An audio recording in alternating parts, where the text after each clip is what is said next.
My name is Abby Morell. I serve as the Community Partnerships Director with Hope for San Diego. And we are very excited and grateful for the chance to have this conversation together. We feel that it's a unique, even historic time with opportunities and challenges that are pertinent in this time and place. And so we're grateful that you're here to be a part of that. We will have the chance tonight to hear from a new Afghan neighbor who recently has arrived in the U.S. with his wife and toddler. And then we will hear from Matt Sorens and Jane Register with World Relief. And then after our sit-down portion of the program, we'll have a really valuable opportunity to interact, process together back in the community hall. And there is a plethora of resources to engage with in response to our time together tonight. Our hope really is that this would be a checkpoint, a marker in your longer journey of engaging with this issue of immigration and with engaging with immigrants and refugees themselves. So with that, let me pray with me for our time together tonight. Lord, we thank you for who you are. Most of all, we thank you that you say very clearly that your eyes are on the sojourner, the one who is in transition, who is afflicted and in need, Lord. I thank you that you have made your church an immigrant people who are waiting to finally come home in the New Jerusalem, Lord. And so we ask that our eyes would be opened, our ears would be opened tonight. We ask that you would give us hearts that are tender to listen to stories that we may or may not be able to relate with very well. And so we ask that you would teach us, make us teachable, and move in the ways that you desire to. Help us to hear your call. So we thank you for your presence with us. In Jesus' name, amen. Well, I'm delighted to introduce Rafi and Jane. Rafi is a new neighbor that has not very long at all ago made the difficult journey from Afghanistan to the U.S. And Jane Register is the first World Relief Church mobilizer in San Diego, and she started her role right in the first days of the pandemic, but has done an amazing job of creating a coalition of churches to support refugees in our city. So we're so delighted you're here. Thank you so much for having us. Well, I'm excited to actually hear from Rafi. So I'm just going to jump in, guys. So Rafi, we understand that you worked with the U.S. government and in Kabul, which caused your evacuation last summer with your wife and child. You were initially living on a military base in Virginia, is that correct?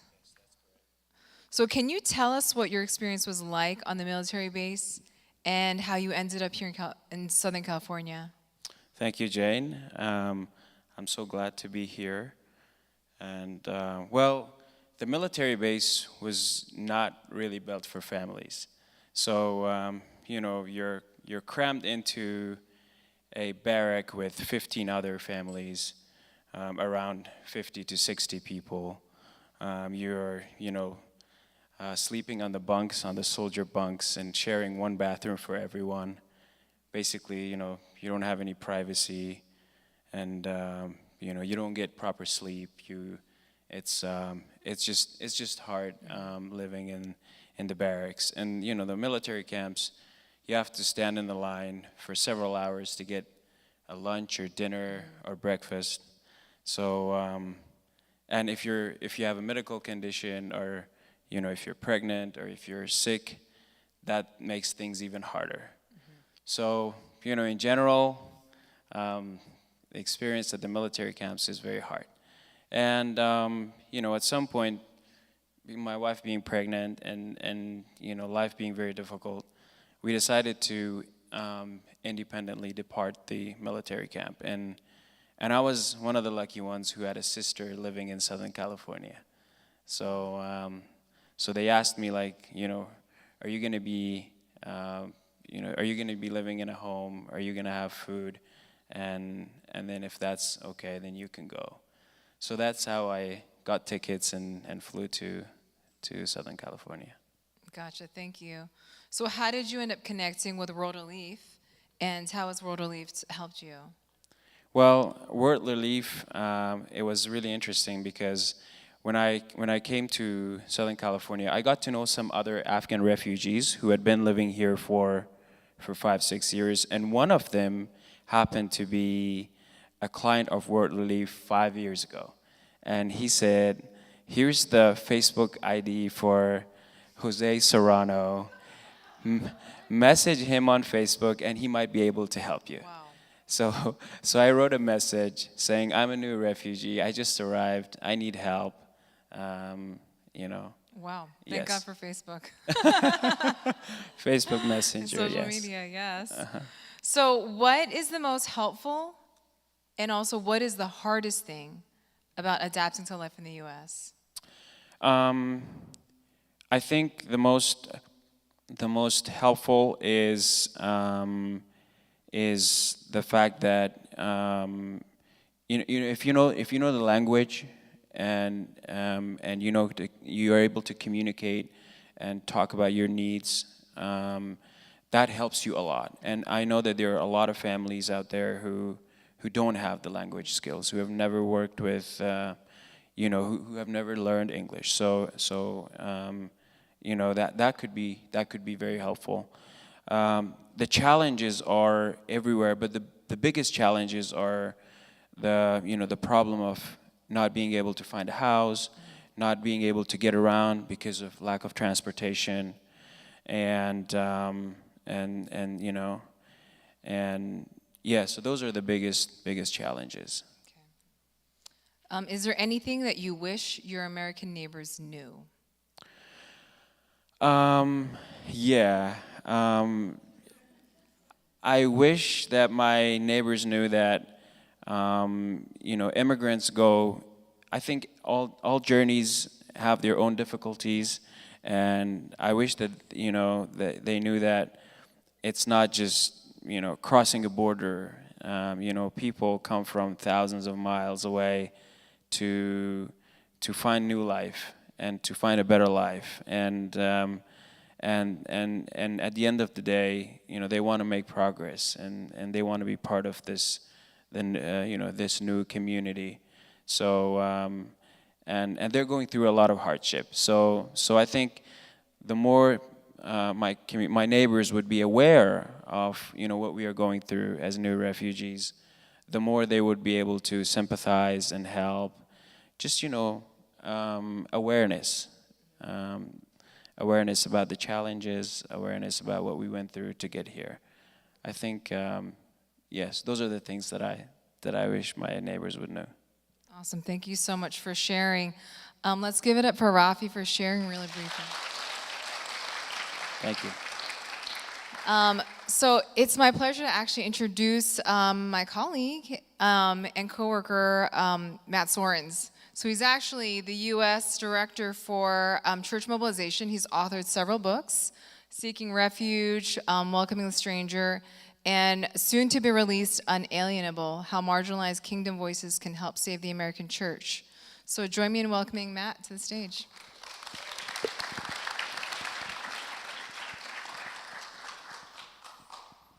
Thank you so much, Shane.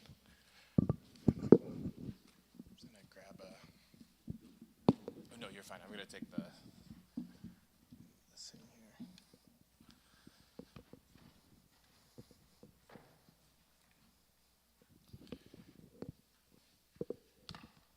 All right. Well, thank you so much, Rafi, for sharing a little bit of your story, just a very small taste of it. It's really an honor just to be able to hear a little bit of what you've gone through. Sorry. And thank you all for coming out tonight.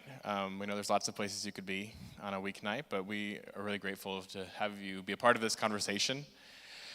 Just maybe as a way of introduction, as a little bit more about World Relief, as you heard a little bit from Jane. World Relief is a Christian humanitarian organization. We work in various parts of the world, including here in the United States, where since the 1970s, we've been involved in refugee resettlement, which means when our government decides someone is going to be brought to the United States as a refugee, our job is to be there at the airport, and even before the airport, having set up an apartment and opportunities for people to build a new life in the United States.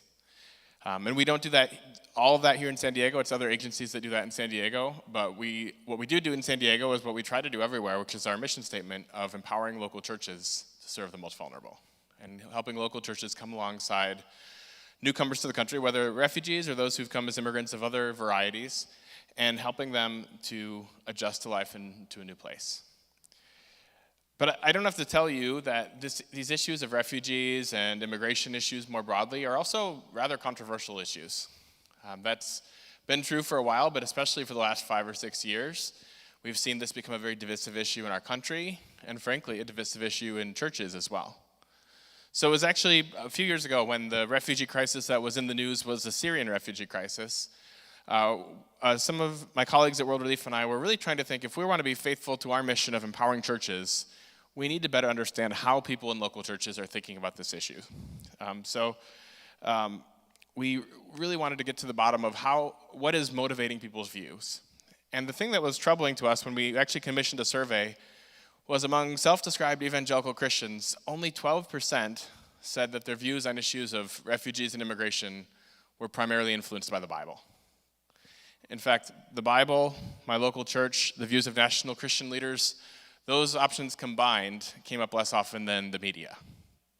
So often we've thought about these issues from the perspective of our favorite cable news station or something on social media or maybe the local newspaper, but too rarely have we thought about these issues from the perspective of the scriptures. So for those of us who are Christians, we wanted to start most of our conversation really looking at how would the Bible inform how we think about these topics.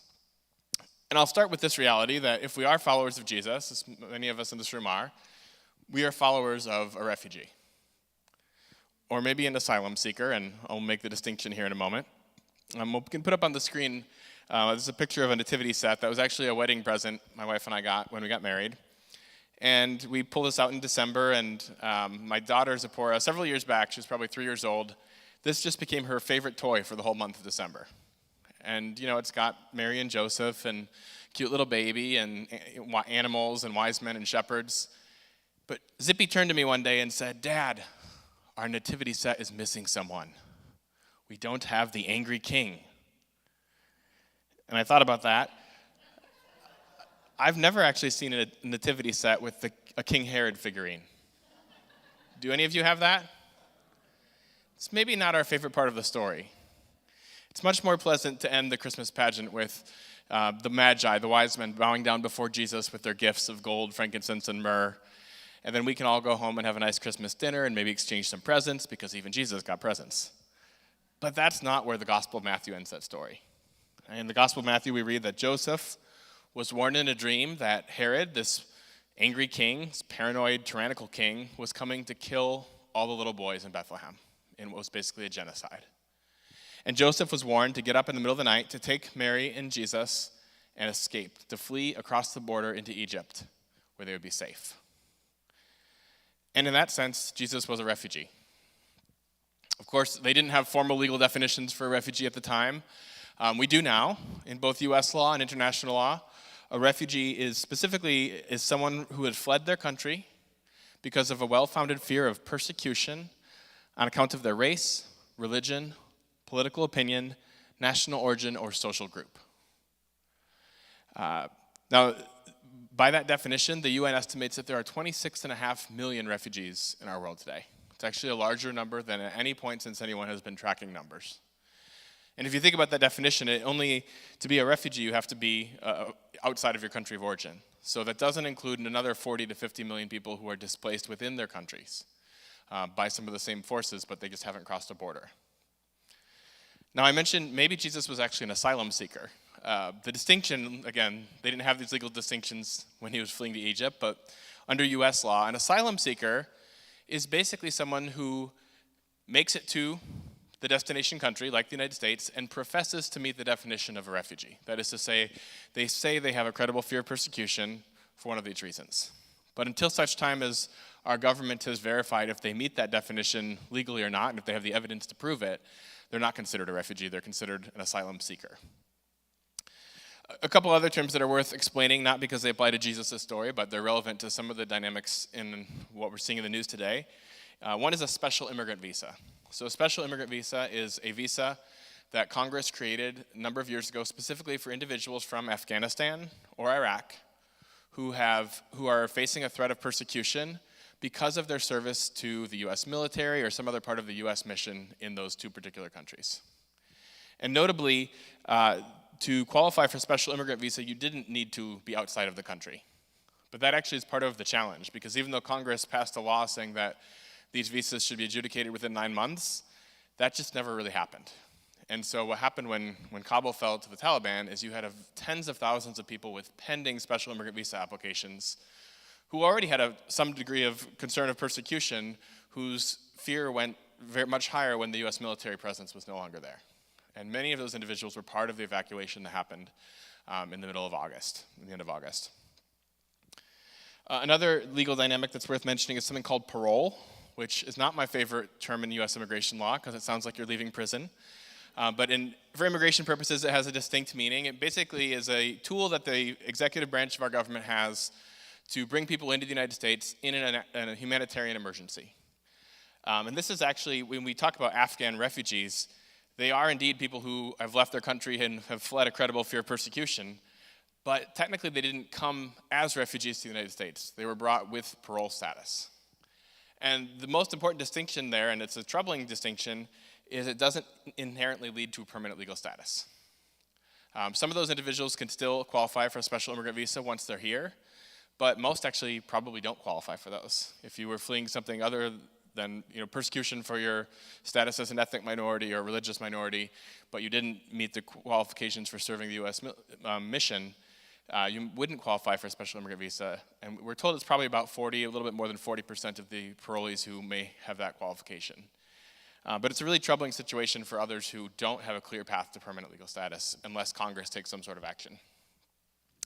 Again, those particular definitions don't apply to Jesus, but I think they're helpful as we think about the current situation and then apply some of these biblical stories to it. But to step back to the Bible, another biblical theme is that every human being is made in the image of God. We see that in the very beginning of the Bible, in Genesis chapter 1, where God makes both man and woman in his image. And Christians have historically understood this to mean that human life is valuable, that human beings have an inherent dignity and worth because we are made in the image and likeness of God. And that, of course, gives us a strong motivation to do whatever we reasonably could to want to protect someone who's fleeing the threat of harm. But there's another dynamic to being made in the image of God that is, I think, particularly relevant as we think about issues of immigration. And that is that because immigrants, like the rest of us, are made in the image of God, made in the image of a creator, they have potential to create and to contribute. But sometimes we forget that. Sometimes our conversations go quickly to, well, what is this going to cost? How many jobs will those people take? Which they're fair questions and the questions that economists can analyze, but frankly, they're only fair questions if we're concurrently asking, how many jobs will they create? How will they contribute? And the answer to those questions might be in a lot of ways. If you look at the history of immigration in the United States, 44% of the Fortune 500 companies in this country were founded or co-founded by an immigrant or their child. Or if you look at a fiscal level, it's true that most refugees 1 year after arrival have usually received more from the U.S. taxpayer than they have paid in taxes. The same is true, by the way, of my 1-year-old son, Zacchaeus. He's a total drain on the economy. I mean, he hasn't worked a day in his life. He's recently walking. But that's a little bit silly, right? We don't look at people at one moment in time. We look at people over a horizon of time. And when economists have done so, they've found that the average refugee adult, 20 years after arrival, has actually paid in about $21,000 more in taxes than the combined cost of governmental expenditures on their behalf. This is true, it turns out, not just of refugees, but if you look at immigrants of other backgrounds as well. There are costs associated with immigration, but there also are many, many contributions. And economists almost universally think that the contributions outweigh the costs. In fact, that's true even if you look specifically at immigrants who are undocumented, who don't have any legal status, so a separate category from those who came in as refugees. The Wall Street Journal surveyed people a few years back and asked, not just people, they surveyed economists who study this and asked, well, what is the net economic impact of illegal immigration? And 96% said that the net economic impact of illegal immigration was positive for the United States. For a variety of reasons. There's a lot of contributions that those immigrants make through their labor, through their consumption, through the taxes that they pay. That's not to say that there's not costs, just that we need to add up the contributions as well as the costs. And that's exactly what we should expect because they're people made in the image of a creator God. Another biblical theme is that God has this particular love and concern for those who are vulnerable. And in the Old Testament, we see three groups of people that get mentioned in the same passages. It's the orphan, the widow, and the foreigner. Or depending upon which translation of the Bible you're reading in English, it might be the sojourner, the stranger, the alien. The Hebrew word there is the word ger, and it appears 92 times just in the Old Testament. It's actually a really frequent theme. God makes very clear that he loves those who are foreigners, and then he explicitly commands his people to do so as well. And not only in a generic sense, but he also establishes laws for the people of Israel. He tells them, for example, when you go through your crops, your olives, your wheat, your grapes, go through everything one time, and then leave what remains for the orphan, the widow, and the foreigner. Another core biblical command, actually a very central biblical command, is the command to love our neighbors as ourselves. And that occurs in the first instance in the book of Leviticus, chapter 19. A few verses later in Leviticus 19, 33 and 34, it says, when foreigners reside with you in your land, you shall not mistreat them. The foreigners residing among you shall be to you as your native born. You shall love them as yourselves. So even if we were just working from that chapter, we could conclude that that command to love has some broad ramifications. But Jesus makes this even more clear when he's asked in the Gospels, what is the greatest commandment? And he says it is to love God with your whole heart, soul, mind, and strength, and to love your neighbor as yourself. But there's a legal scholar in the Gospel of Luke who has a follow-up question. And it tells us in the text he's looking to justify himself. So we kind of know where he's going when he says, well, okay, who is my neighbor? And he would like a very precise legal definition so that he can demonstrate that he has satisfied this requirement. Maybe, well, your neighbor is someone 3 doors down on either side as long as they're of the same language and ethnicity and religion as you. But that is not Jesus' response. In fact, instead of a formal legal definition, Jesus tells a story. The story that we think of as the parable of the Good Samaritan. And many of you are very familiar with that story. It's this presumably Jewish person beaten, robbed, left to die on the side of the road to Jericho. And a priest and a Levite, the religious leaders of the time, they come by, they see him in need, but they pass by on the other side. And then a Samaritan, someone who is of a different ethnicity, a different religion, not just different, but disliked, comes by, sees him in need, and has compassion on him, and takes him to get help. And one obvious takeaway for us is that we do not have the option to narrowly define who our neighbor is. Our neighbor could be just about anyone who's in need. It's not just those who share our faith or share our nationality or language or any other factor. Then another thing worth observing about this commandment is it doesn't have any exceptions. It doesn't say love your neighbor so long as it's completely safe. In fact, if you think about that story, it wasn't actually necessarily the safest option for the Samaritan to stop and linger on the side of the road to Jericho to help someone who was in need. Scholars tell us that road to Jericho had a bad reputation. It was a dangerous road, the sort of place that you didn't want to be on late at night, that you didn't want to stop and put yourself at risk. It's easy to fault the priest and the Levite in that story, but maybe they were just being prudent from a human perspective. Maybe they, wished the person well as they rushed on to get out of there before it happened to them. And yet the hero of the story, our model of neighborly love, is the Samaritan who stops and puts himself at some risk to help this vulnerable stranger who's in need. And I hear that. It reminds me of some of the partners that World Relief has worked with over the years in the Middle East, in North Africa, even today we're working with partners in Ukraine and on the border with Slovakia, with Romania, who are caring for people in sacrificial ways, and not always because they have full confidence in a vetting process that happened at the border, but frankly because they were never under the impression that following Jesus was going to be safe, which is a little bit challenging for me as an American because safety is a very high priority for Americans. We close our emails with messages like, be safe, take care. Nice messages, but not necessarily biblical messages. The biblical message is, take courage, be not afraid. And not necessarily because of which government we live under, but because of who our God is.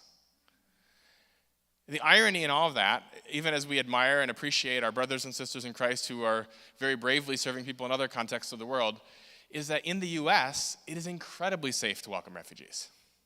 And that is because our government has a very thorough process to vet refugees who come into the United States. Groups like the Heritage Foundation and others have looked at this and said it is the most thorough vetting process for any category of visitor or immigrant who comes into the United States. In fact, there's been about 3 million refugees resettled to the United States since the Refugee Act was passed in 1980, and not a single one of them has taken the life of an American citizen in a terrorist attack. That's an impressive record and a credit to our government for doing its job. It's also worth noting, I mentioned to you, the Afghans who've come in didn't actually go through the normal refugee process. They came in through this kind of expedited process.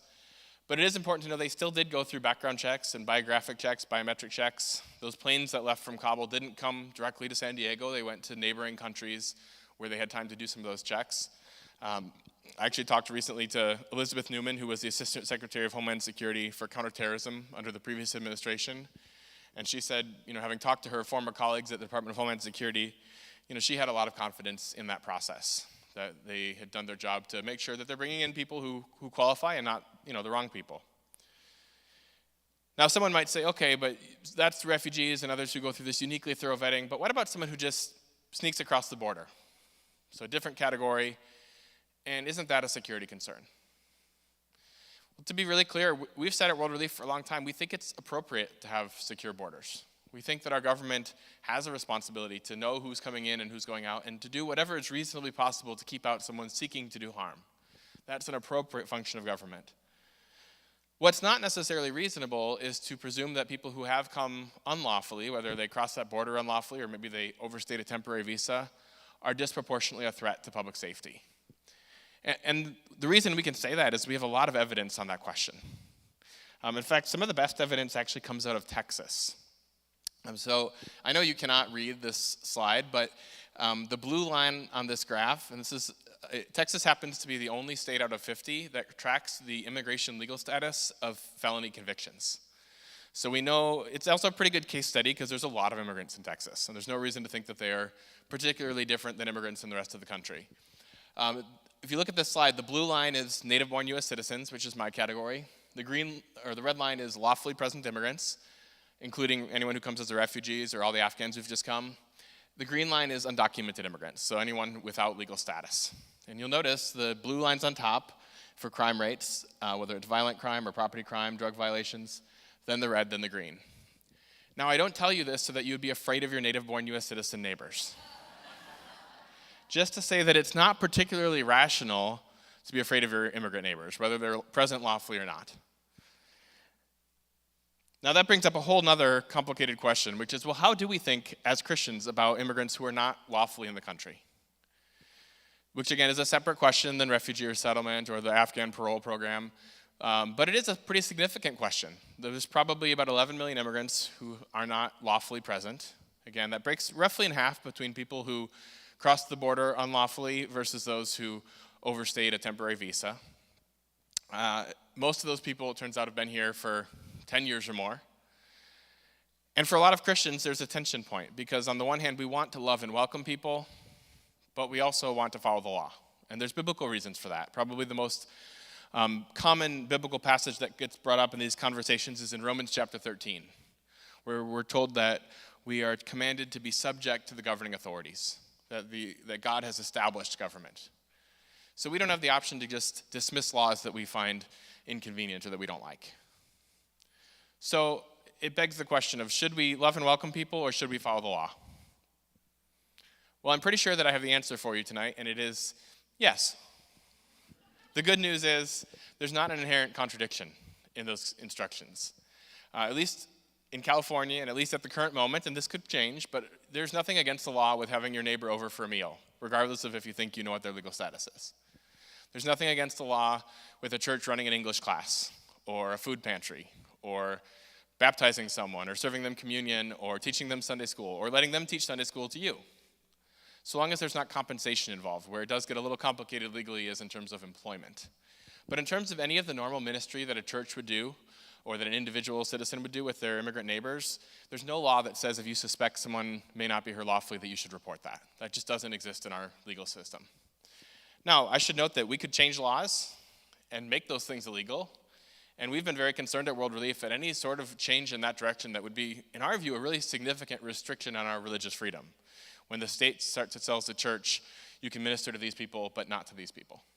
Fortunately, for the most part, that's not been an issue thus far, at least in laws that have actually made it into law. Now, this is also a harder issue for our sisters and brothers in Christ who are undocumented. And there's a lot of those people in the city of San Diego, in the state of California, and throughout the United States.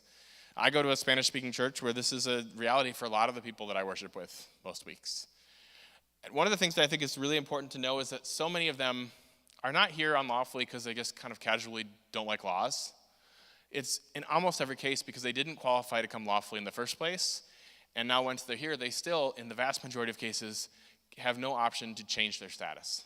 It's not a matter of not being willing to go about things the right way. There is no right way for most of these people. For a few there is, and our legal services team are happy to help people assess their circumstances, but the vast majority of people, without some change in law, it's not as easy as go back to Mexico or Guatemala or Poland or wherever and come back the legal way. You can go back, that's possible, but you usually cannot come back, not in 1 year, not in 5 years, not in 10 years.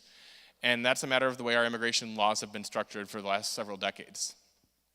And that's a difficult dynamic weighing on a lot of our brothers and sisters who want desperately to be right with the law, many of whom have spent thousands, sometimes tens of thousands of dollars on attorneys or fake attorneys trying to adjust their status because they want so much to be right with the law. But it's just not possible without changes to law. And that's why at World Relief, for what we've advocated for many years, is not an amnesty that says you broke the law and that doesn't matter, laws don't matter, but instead an earned legalization process where people could come forward, pay a fine for having violated immigration law, and have the chance to earn permanent legal status over a number of years and then eventually citizenship if they meet certain requirements. We think that would both honor the law by, there's a penalty involved for the violation of law, but also keep families together and be compassionate. The last thing I would say real quickly on Romans 13 is, as a U.S. citizen, I read Romans 13 a little bit differently, probably than the church in Rome did to which it was addressed. And that's because my governing authorities in the United States are a democratic form of government that invite my input. And we're invited, as Americans, to speak into how our laws and policies work. And that's something we've taken up seriously at World Relief. We think it's actually a stewardship issue, to be stewards of the influence that we've been entrusted with. Two of the things we're paying close attention to right now, one is for the Afghans who've arrived, who have parole status. We've asked the Congress to pass something called an Afghan Adjustment Act to make sure that those individuals could apply for permanent legal status 1 year after arrival, just as if they had come as formal refugees. The other policy that we're paying a lot of attention to in the short term is around dreamers. Many of you are familiar with this category of immigrants who were undocumented, were brought as children before their 16th birthday, and then under a policy set in place by President Obama, we're able to get temporary work authorization and renew that every couple of years and be protected from deportation. What I don't think people are often aware of is that a court ruled that program to have been created illegally last summer. And while the effects of that decision are on hold for the moment, it'll go up through the courts, and it's very likely that in the next year to 18 months, we could see a further legal decision striking down the DACA program and have about 650,000 people who are currently here lawfully, working lawfully, and not kids, by the way. They came as kids, but at this point, most of them are in their 30s. Many of them have children of their own, they're married in some cases. They have mortgages and car payments. They could lose their jobs at a time that, frankly, our economy can't afford to lose 650,000 workers either. So that's been another key priority. As we think about being subject to governing authorities, we're invited to speak into those processes. Three more points I want to make real quickly. One is that as we go back to that definition of a refugee, it's someone who has fled persecution for particular reasons. And one of the reasons under the law that qualifies is religion. And one of the religions that actually gets a lot of people in our world in trouble is actually Christianity. A lot of the people who come seeking asylum in the United States or who are resettled as refugees are brothers and sisters in Christ whose persecution is on account of their faith. One of my friends is an asylum seeker, or not a seeker, he's actually granted asylum. He's from Honduras. He came up with one of those caravans that you saw in the news. He waited in Tijuana for most of a year till he was finally allowed in for his court hearing, and he won his case. He was a youth pastor in Honduras who was so good at his job of drawing kids to Jesus and out of the gangs that the gangs didn't appreciate that very much, and they threatened his life. And he was, relatively rare in his ability to win that case, even after having had to wait outside of the United States for many months. This is true with refugees as well. In fact, the number one country of origin for refugees resettled over the last decade to the U.S. is Burma, also known as Myanmar in Southeast Asia. And about 70% of those refugees are actually Christians, many of them Baptists and Anglicans, some Catholics. And in significant part, the persecution they experienced was on account of their religion, on account of their faith in Jesus. I've had some of those Burmese refugees as neighbors. There was an apartment right underneath the one where I lived for many years where there was a Karen Burmese Baptist church that would meet. And I would know that church was meeting because there would be about 40 sets of shoes outside the apartment and really loud worship music. And even though I've been a Christian most of my life, I've actually had a lot to learn from those brothers and sisters in Christ who have gone through just incredible suffering because of their faith. It's also important to know that as the U.S. has reduced refugee resettlement in the last several years, it's starting to rebound now, but slowly, that has affected Christians of various, refugees of various backgrounds. So those who are of a Muslim background, certainly, who have been disproportionately shut out, but also Christians have been shut out as well. In fact, particularly Christians from the countries where Christians face the most severe persecution in the world. So a few years ago, we did a study with Open Doors USA, and we can put the next slide up.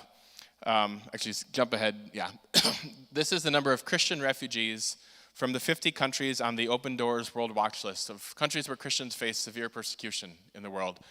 And you see that the numbers go from about 18,000 in 2015 down to by about 90% by 2020. And it's basically stayed about flat since 2020. It has not significantly rebounded. There's a sense in welcoming those brothers and sisters in Christ, we're actually welcoming Jesus himself. Jesus said in Matthew 25, I was hungry, you gave me something to eat. I was thirsty, you gave me something to drink. I was a stranger, and you invited me in. And he goes on to say, whatever you did for one of the least of these, my brothers and sisters, you did it unto me. Last point I'd make is, I think for a lot of Christians, if we're honest, if all of immigration and refugee issues was Burmese Baptists, this might not be quite the controversial issue that it is in the United States. But there are other immigrants who come from other faith backgrounds. And for some Christians, that makes them concerned or nervous. But our view at World Relief is this is actually an opportunity for us to live out our faith, which calls us to love our neighbor, regardless of their background, which affirms the dignity of all people as made in God's image, not just those who are fellow Christians. And it's also an opportunity to make disciples of all nations in a context of religious freedom, where we have the freedom to share our faith and people have the freedom to receive that or to reject it. And to be really clear, we don't practice proselytism. We don't trick people into changing their religion. We don't say we'll serve you better if you decide to become a Christian. We don't believe that that's true evangelism. But we do believe in being witnesses to who Jesus is. And very often that will come in response to a question. When it's a team from a local church who comes alongside a family and shows them love, loves them as their neighbor, which we're called to do, whether they would ever share our faith or not. But when we do that, sometimes there's the question of why? Why do you love us so much? And we get to, as 1 Peter 3 says, to be ready to give an answer to everyone who asks you for the reason for the hope that is within you. And to do so with gentleness and respect. I'm going to skip a couple slides here and close on one last point, and this goes to the title of the conversation today, which is From Strangers to Neighbors. We think about that as strangers. We talk a lot at World Relief about hospitality. Hospitality is, in the Greek of the New Testament, it is philoxenia. It is the love of strangers. It's not just having your in-laws over and staying in the guest room or having your friends over for dinner. So hospitality is a great start. But it actually isn't where we want to stop. Soong-Chan Rah, who's a theologian, has said this once. He said, hospitality takes us only so far. How do we move from being simply hospitable to one another to actually becoming a family? How do we move from seeing people as guests who we'll invite in to neighbors whom we're called to love and ultimately to be part of the same family? On a national level, that looks like welcoming in as fellow citizens who are equally a part of this country as any one of us who was born here. And one of the beautiful things about this country is we have those processes, that is possible, at least in many cases. And of course, there's a parallel for those of us who are Christians within the church as well. And I think the most powerful passage here, which I'm going to close with, is in Ephesians 2. I'll read this. It says, "Therefore, remember that formerly you who are Gentiles by birth, remember that at that time you were separate from Christ, excluded from citizenship in Israel, and foreigners to the covenants of the promise, without hope and without God in the world. But now in Christ Jesus, you who were once far away have been brought near by the blood of Christ. For he himself is our peace, who has made the two groups one and has destroyed the barrier, the dividing wall of hostility, by setting aside in his flesh the law with its commands and regulations.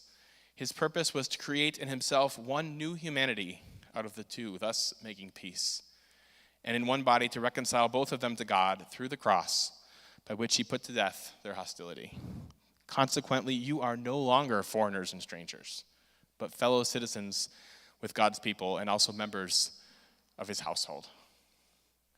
One of the things we've really looked at World Relief is how do we move from being, frankly, from situations where many within the church are hostile to refugees or immigrants, how do we move them to hospitality, to welcoming immigrants?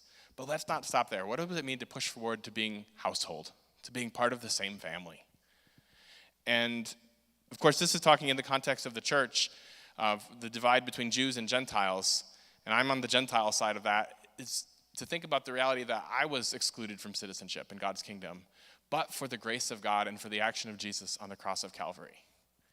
And having received that grace by nothing I could have done, but simply by God's grace, isn't it stingy of me then to not want to see other people obtain the much lesser citizenship of what it means to be a citizen in this country? To be clear, there's no comparison. To be a citizen in God's kingdom is much greater than to be a citizen of the United States of America. But for those of us who, by nothing we could have done, have been invited into to God's kingdom, that invitation that is open to any one of us who will accept it, wouldn't we want to then be gracious with those who are seeking citizenship in this country as well? And to move towards that reality where God destroys that barrier of separation and makes us one. So I'll close with that. I'm going to invite up Susie from Hope for San Diego and Jane again. And we're just going to have a little bit of time of extended conversation.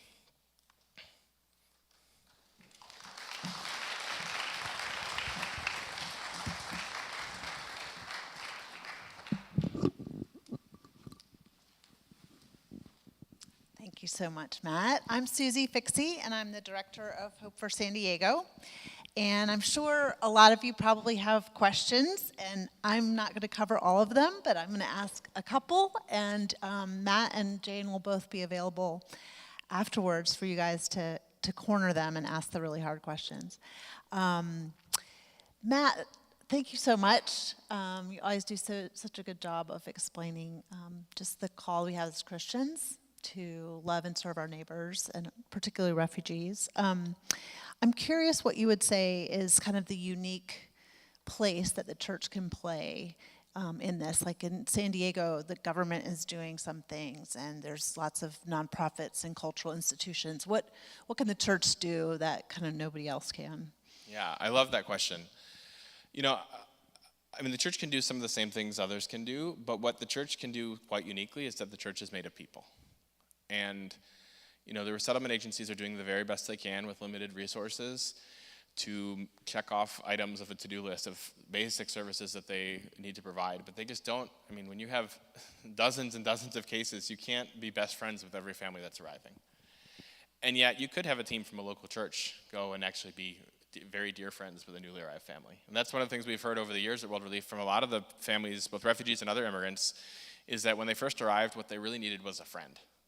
Yes, they need transportation and housing and a social security card and all those things, but also they need someone who will bear with them through some awkward language barriers and cultural missteps and help them understand life in a very different place from where they have come from.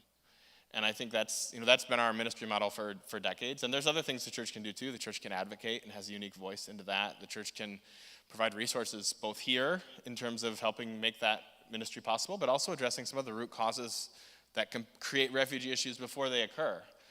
There's all sorts of ways the church can engage, but I think actually that piece of friendship is one of the most essential that the church can do really beautifully. Jane. Jane has had a 2 years of pandemic new job situation. And we're so grateful that she's here as a representative of World Relief in San Diego. Tell us kind of what World Relief is doing right now in San Diego and kind of what are their plans for the coming year. Well, World Relief in San Diego is not a resettlement agency. I just want to be clear about that. We didn't see a need for another resettlement agency, but we did see this need to really connect with refugee clients as a resettlement case is closed. So a lot of what we've done is establishing partnerships with resettlement agencies, with refugee-serving community-based organizations. And most of those organizations are really refugee-facing. They're serving their clients. They're getting Social Security cards, getting them in apartments. But what World Relief is doing is actually mobilizing churches. So once those resettlement cases are closed, those agencies can refer their clients to us, and then we can basically mobilize groups and teams from churches to surround a family, basically. And we're foreseeing in this next year, the majority of the churches that we are connected with are actually in North County, San Diego, but we really are desiring to expand our network to South County, San Diego proper, and so we have a lot of plans for kind of mobilizing churches in this area. And Matt, can you talk a little bit about just refugees as they come? What are some of their short-term needs versus what are their longer-term needs? You talked about 20 years out that they're contributing, but what does that look like differently than when they first come? Yeah, I mean, it's different in every case. There's not always one script, but we have seen with different groups of refugees who've been resettled, often there's sort of a relief to be safe and here. And then after a few weeks or sometimes months, it kicks in that, wow, this is incredibly hard here. Like, your assistance from the U.S. government might help cover housing for a couple, maybe 3 months. And then the idea is you're working. And most people are very eager to work, but, you're often earning $14, $15 an hour, which might have sounded like a lot depending on which country you're coming from. But when you get here and start paying rent, it turns out that doesn't go very far. And often the housing you can afford for $15 an hour is not very, it's not the best housing options. It's even hard to find any housing options right now. And then at the same time, people are dealing with culture shock, which kind of comes in waves of feeling like, wow, I'm just never going to understand how things work around here because it is so different. And any of you who've ever been in a different country for any period of time and didn't speak the language and did not understand what was going around culturally have at least a small taste of that. But also as Americans, we have some privileges in that we probably have some money, we can leave with our passports. I think also there's the dynamic, a lot of people, it varies really dramatically. Some people come in with very limited access to education. Sometimes that's part of the persecution that their people group experienced. Others come in and are exceptionally well educated. And yet often those credentials, if you're a medical doctor in Afghanistan or Iraq, you're not a medical doctor in the United States. In fact, your degree is not, it doesn't allow you to do very much of anything in the United States. So often you have people who've been professionals in the country of origin who are working in fairly low-wage jobs, which is, any of you who happen to be professionals can think about that switch, can think about how frustrating that would be. The other dynamic I would say that we see in the longer term is, there's a lot of families with children. Children tend to acculturate more quickly than adults do. They learn languages more quickly. For whatever reason, God made our brains in such a way that you take a child and throw them into a kindergarten class, and within a year or so, they'll be speaking English. You take a 70-year-old and put them in an ESL class, they rarely learn anything. And in between, there's kind of a gradation there. But, it's harder for older people sometimes to adapt to a new language and culture, and that can create tensions within families too. So there's just different points along that adjustment process. And our goal is to be just relationally connected there. There are a lot of needs up front, but long term, our goal is not that American churches would serve refugees and immigrants, but that it would be a reciprocal relationship. That there would be a mutuality, because refugees and other immigrants have so much to offer the United States and have been offering those things for throughout our history. And so it can be a real two-way street. Jane, one of the unique things about World Relief that we love is this program called Good Neighbor Teams, and the kind of a structure to surround refugee families. And right now, with all the Afghans that have come in, that's a huge need. So maybe you can talk a little bit about that and kind of how you see that serving our community. So Good Neighbor Teams, we really see that as it is such an effective way to love and welcome in a tangible way. And so it's what Matt was talking about. It's hospitality essentially, but really becoming family and coming around a refugee family as kind of a new family here in America. And so that looks like, typically we say like 5 to 10 people are in a Good Neighbor team, but it's been crazy times, and so sometimes that's like a person, sometimes it's 2 people, but we really envision that being a group from a church and committing to 6 months to a year of walking with one family. And so that looks like kind of everything from like learning how to take a bus, to learning how to do laundry in America, to learning how to go through the mail and figure out what's junk mail and what's stuff that's actually, urgent, And so it's kind of all of those things, but it's also like learning like American customs and celebrating holidays together and things like that. So it's really like, it's life on life, being family here in America. Awesome. Well, thank you both so much. I know you have more questions, so Matt and Jane will be actually at the World Relief table. We have a hall set up, and we really hope that you'll take time and stick around. We made sure we could end on time so that you still have some time to kind of process and ask more questions. And really, we know that you're here because you're already interested in this, and so tonight we just really challenge you to kind of take a next step. What do you want to do with this information? How do you want to, really live out your faith in a new way by serving our neighbors? And there's so many needs right now and so many different opportunities to serve. It could be a Good Neighbor team. There's teaching English. We're still doing some apartment setups with Afghans who are arriving. There's a variety of different things that you can sign up and learn more about.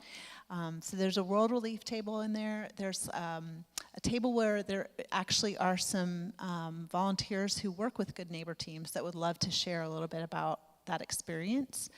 And then there's lists of kind of immediate needs that we have for Afghans, like creating welcome baskets.